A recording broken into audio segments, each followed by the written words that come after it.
Mana Normas ni? Kat dalam rumah dia tak ada. Aku nak tengok dekat luar pula. Mana dia ni?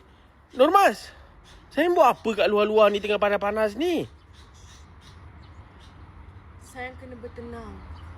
Sayang kena relax. Sekati sayang lah. Apa sayang ni? Aduh. Sayang, tukarlah baju tu dulu. Dah kenapa pakai baju tu?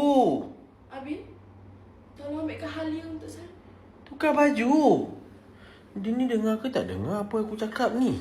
Ke dia bobo pekak? Normas, dah siap ke belum?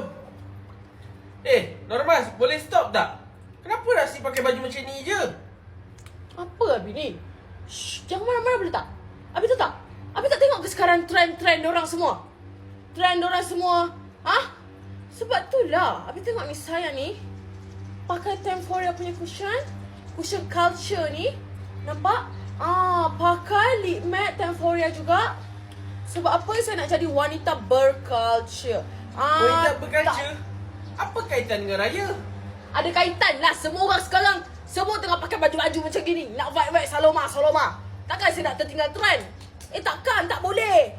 Apa ni? Okey. Nanti pergi pasar belikan pakai baju macam ni. Pilih ikan dia pakai baju macam ni. Boleh pergi je. Pasar pakai macam ni. Sebab kan ada lagu yang ikan keke mak Dah, jom. ilai, Dah. ikan Dorang. gelama mak ilai. Let's go. Dah.